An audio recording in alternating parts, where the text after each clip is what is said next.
سورہ توبہ کی آیت نمبر 41 سے۔ اعوذ باللہ من الشیطان الرجیم،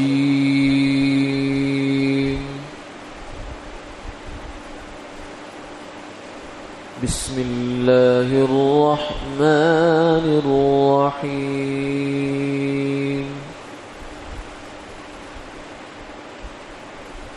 انفروا خفافا وثقالا وجاهدوا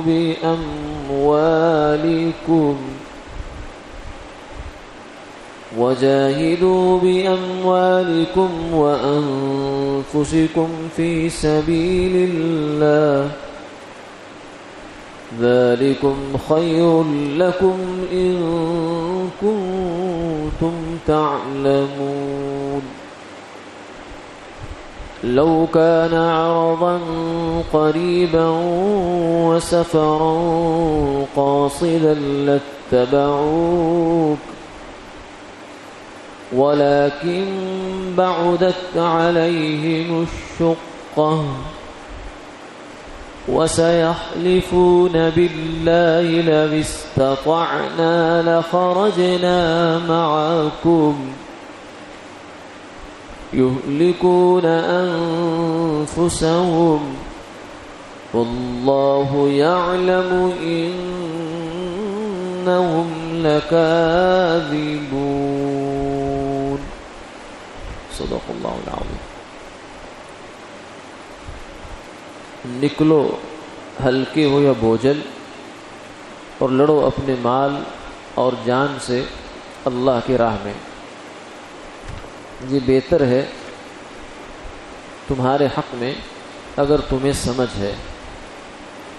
اگر مال ہوتا نزدیک اور سفر ہلکا ہوتا تو وہ لوگ آپ کے ساتھ ضرور نکلتے، لیکن انہیں یہ مسافت بہت لمبی نظر آئی۔ اب قسمیں کھانے لگے اللہ کی کہ اگر ہم سے ہو سکتا تو ہم ضرور چلتے تمہارے ساتھ۔ انہوں نے اپنے آپ کو ہلاکت میں ڈالا اور اللہ جانتا ہے کہ وہ جھوٹے ہیں۔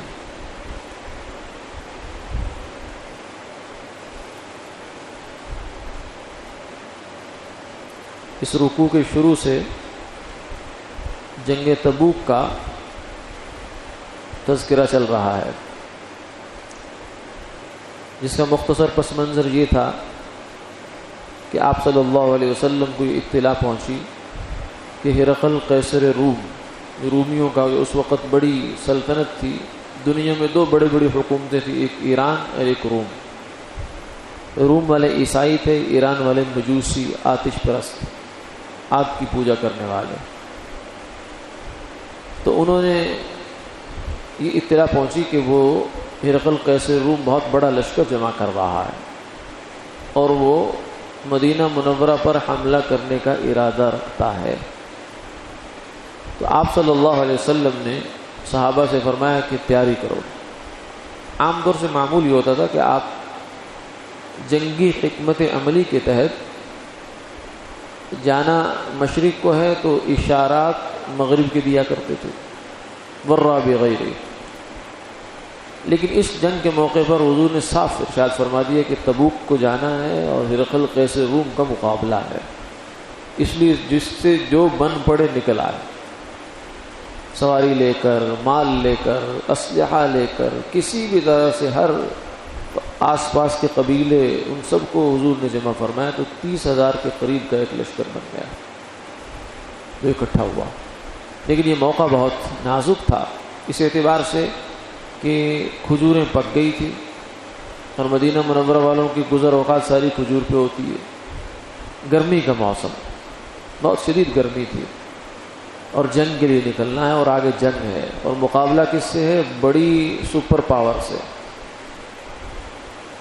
تو ایمان والے تو نکلے کیونکہ ایمان کا یہی امتحان ہوتا ہے، لیکن کچھ منافق لوگ تھے مدینہ منورہ میں۔ منافق وہ آدمی ہوتا ہے جس کی زبان پر تو کلمہ ہوتا ہے لیکن دل میں کفر کے ستون کھڑے ہوتے ہیں، دل کے اندر کوئی ایمان نہیں ہوتا۔ تو منافق جو تھے وہ آسان کام کر لیا کرتے تھے. اس زمانے کے ماحول کے لحاظ سے باجماعت نماز پڑھ لیتے تھے، جماعت چھوڑنے کی ہمت نہیں ہوتی تھی ان کو. لیکن یہ جو آزمائش تھی جنگ تبوک میں جانا، یہ بہت بڑی آزمائش تھی.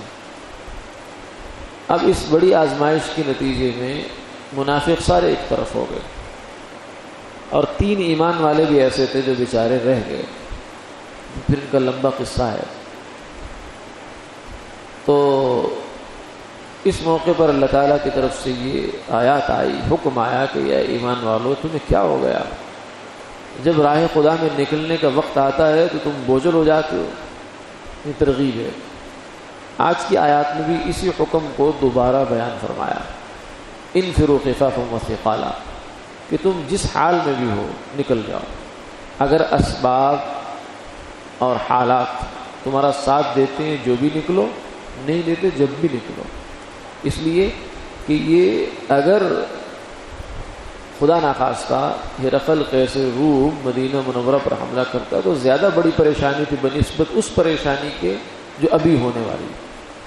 یعنی پھل پک جاتے، کوئی توڑنے والا نہ ہوتا تو ٹھیک ہے، ایک سیزن ان کا خراب ہو گیا مثلا. لیکن اگر وہ لشکر حملہ آور ہو جاتا تو پھر ایک سیزن کیا، پھر زندگی خراب ہو جاتی.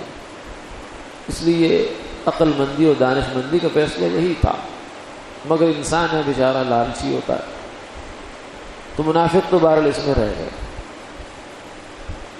تو ایمان والوں کو فرمایا کہ تمہیں نکلنا چاہیے تھا، مال بھی لے کر نکلتے، جانیں بھی لے کر نکلتے.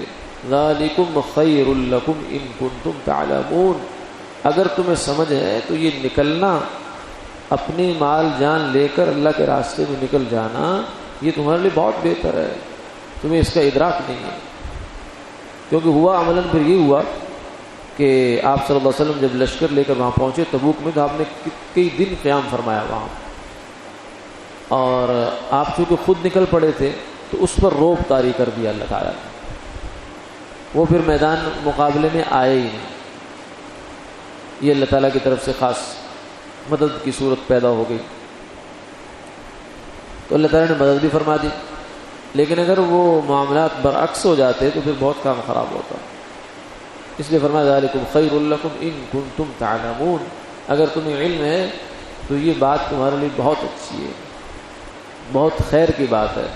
پھلوں کا پک جانا اور ان کا تمہارے گھروں میں آ جانا، اور گرمی میں تمہارا گھروں میں رہ جانا، یہ بھی ٹھیک ہے، خیر ہے. مگر وہ خیر اس سے بڑی ہے جو جنگ میں جا کر تم لوگ اپنا مال جان خرچ کرو گے، وہ خیر اس سے بڑی ہے، دین کے اعتبار سے بھی، دنیا کے اعتبار سے بھی. آگے فرمایا کہ یہ منافق لوگ جو ہیں یہ بیچارے تو قریب کا کوئی سامان ہو یا مال غنیمت ہو، غنیمت باردہ جسے کہتے ہیں، ٹھنڈی غنیمت، گھڑے کی مچھلی، اس کو پکڑنے کے لیے تو تیار رہتے ہیں ہر وقت. اگر ہوتا کچھ کوئی قریب کا کوئی کام ہوتا، فلاں جگہ جانا ہے، تو یہ پھر آپ کے ساتھ ہو جاتے. کیوں؟ اس لیے کہ ان کو تقریباً اندازہ ہوتا تھا کہ حضور کے ساتھ جائیں گے تو جنگ میں جیت ہی ہوتی عام طور سے، تمہارے غنیمت بھی مل جاتا ہے اور نیک نامی بھی مل جاتی ہے کہ ہاں ہم لوگ مخلص سچے مسلمان ہیں، دیکھیں ہم جہاد میں بھی آپ کے ساتھ تھے. لیکن یہ تبوک بہت بڑی آزمائش بن گئی. غزوہ تبوک کا خروج جو ہے یہ بہت بڑی آزمائش بنا، اس لیے یہ منافق نہیں جا سکے. ان میں سے تقریباً سارے منافق رہ گئے.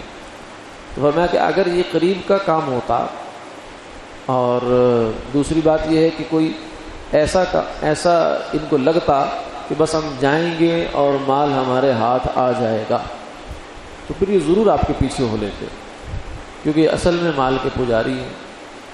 لیکن مسئلہ یہ ہو گیا وَلَكِنْ بَعُدَتْ عَلَيْهِمُ الشُّقَّةُ، ان کو بہت لمبی مسافت نظر آئی. گرمی کا موسم ہے اور اتنا لمبا سفر ہے، پھر آگے لڑائی ہے، جہاد ہے، لڑنا بھی ہے جا کر. اب جب حضور صلی اللہ علیہ وسلم واپس تشریف لائے تبوک کے سفر سے، تو آپ نے تفقد فرمایا کہ کون گیا کون نہیں گیا. تو منافق لوگ حضور کی خدمت میں آ کر قسمیں کھانے لگے یعتذرون الیکم اذا رجعتم الیہم، عذر بیان کرنے لگے اپنے کہ یہ مسئلہ ہو گیا تھا یا رسول اللہ، میری ماں بیمار ہو گئی، میری بیوی بیمار ہو گئی، اور ہمارے ساتھ یہ ہو گیا، اس قسم کے اللہ کی قسمیں کھا کھا کے اپنے جھوٹے عذر بیان کرنے لگے۔ وَسَيَحْلِفُونَ بِاللَّهِ، اللہ کی قسمیں کھاتے ہیں، لَوِ اسْتَطَعْنَا، کہ اگر ہمارے لیے حالات ساتھ دیتے تو ہم ضرور تمہارے ساتھ جاتے، یعنی ہمیں کچھ ہمارے اعذار تھے، عذر تھے جنہوں نے روک لیا، ورنہ ہم جناب جہاد ہو اور اتنا بڑا ثابت کا موقع ہو، ہم کیسے اس سے پیچھے رہ سکتے؟ یہ منافقوں کی شروع سے یہ چال ہے کہ جب بات کریں گے تو آدمی کو ایسے مطمئن کر دیں گے کہ جیسے جناب ان سے بڑا کوئی خیر خواہی نہیں ہے، لیکن جب عمل کی باری آتی ہے بالکل فارغ۔ تو یہ انہوں نے بڑھ چڑھ کے جو ہے وہ قسمیں کھانے لگے اور کہنے لگے کہ بس ہمیں حالات نے مجبور کر دیا، میری مجبوریاں تھیں، ورنہ میں جناب پہلی صف میں کھڑا ہوتا، لَوِ اسْتَطَعْنَا لَخَرَجْنَا مَعَكُمْ، اگر ہمارے حالات اجازت دیتے تو ہم تمہارے ساتھ چلتے، بلکہ صف اول میں شریک ہوتے، نمایاں کارنامے سر انجام دیتے، بس ہم عذر جو ہے وہ آگے آڑے جس نے ہمیں روک دیا۔ یہلکون انفسہم، فرمایا کہ یہ اپنے خیال میں بہت ہوشیاری سے کام لے رہے ہیں کہ ہم گئے بھی نہیں، ہم خرما و ہم ثواب، نہ ہینگ لگے نہ پھٹکڑی، رنگ بھی زیادہ، میدان جہاد میں بھی نہیں گئے، مشقت بھی نہیں اٹھائی، اور فصل جو ہے اس کو بھی نقصان سے دوچار نہیں کیا، اور اس کے باوجود باقی رہا حضور، تو انہوں نے بالکل ہمیں خندہ پیشانی سے ہمارا عذر قبول کر لیا۔ تو یہ پڑ گئے دھوکے میں بیچارے، اس لیے کہ بہت دفعہ سنی انسنی کی جاتی ہے اور دیکھی ہوئی بات اندیکھی کر دی جاتی ہے، یعنی آدمی کو پتہ ہے کہ یہ آدمی جھوٹا ہے، جھوٹ بول رہا ہے، لیکن آدمی پھر بھی درگزر کر دیتا ہے۔ تو جھوٹا آدمی یہ سمجھے کہ میرا جھوٹ چل گیا تو اس سے بڑا احمق کون ہے؟ جس کے سامنے جھوٹ بولا ہے اسے پتہ ہے جھوٹ بول رہا ہے، لیکن وہ کسی وجہ سے بھی درگزر کرتا ہے اور اس کو سچائی سمجھ لیتا ہے، ایسے اندازہ ہوتا ہے کہ جسے سچا سمجھ لیا انداز اس کا۔ تو نتیجہ کیا ہے؟ نتیجہ اصل میں اپنی ہلاکت ہے۔ یہلکون انفسہم، کہ اس نفاق نے ان کو کیا کرے گا، جو ہی موت آئے گی تو ان کی پٹائی شروع ہو جائے گی، ابد الآباد تک، ہمیشہ ہمیشہ کے لیے یہ پٹائی جاری رہے گی۔ تو نتیجتاً انہوں نے کیا کمایا؟ 2-4 دن کی زندگی اور اس کا آرام، اطمینان اور عیش و عشرت یہ کمائی، اور ہمیشہ ہمیشہ کی آخرت خسارے پہ لگا گئے۔ اس لیے فرمایا یہلکون انفسہم، یہ اپنے آپ کو ہلاکت میں ڈال رہے ہیں۔ یہ نہ سمجھے کہ ہم جھوٹی قسمیں کھا کے سرٹیفکیٹ مل گئے ہمیں ایمان کے اور کامیابی کے، نہیں، بلکہ یہ ہلاکت، اپنی ہلاکت پر مہر تصدیق لگوا لی انہوں نے۔ واللہ یعلم انہم لکاذبون، فرمایا کہ کیوں؟ اس لیے کہ اللہ کو پتہ ہے سب جھوٹ بول رہے ہیں، کوئی عذر نہیں تھا ان کا، صرف جان پیاری تھی ان کو اور مشقت سے بچنا چاہتے تھے، اور دوسروں سے بھی کہتے تھے لا تنفروا فی الحر، کہ اتنی گرمی میں کیوں جا رہے ہو تم لوگ؟ وما قل نار جہنم اشد حرا، آپ ان سے فرما دیجئے کہ جہنم کی آگ سے زیادہ گرمی تو نہیں ہے یہ، دنیا کی جتنی مرضی گرمی ہو جائے وہ جہنم کا مقابلہ تو نہیں کر سکتی۔ لو کانوا یفقہون، اگر انہیں سمجھ ہوتی تو۔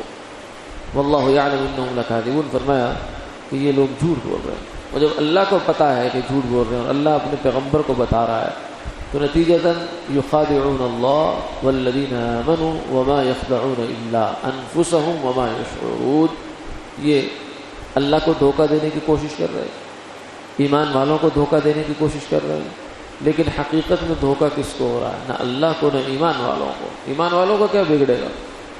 منافق اگر نفاق پہ رہے گا تو ایمان والے کا کیا نقصان؟ آخرت میں ہمیشہ ہمیشہ کے عذاب کا مستحق یہی بنے گا، تو اصل میں تو اپنے آپ کو نقصان پہنچاتا ہے۔ فرمایا وما یشعرون، لیکن اس بات کی اس کو سمجھ نہیں ہے۔ وآخر دعوانا الحمدللہ رب العالمین۔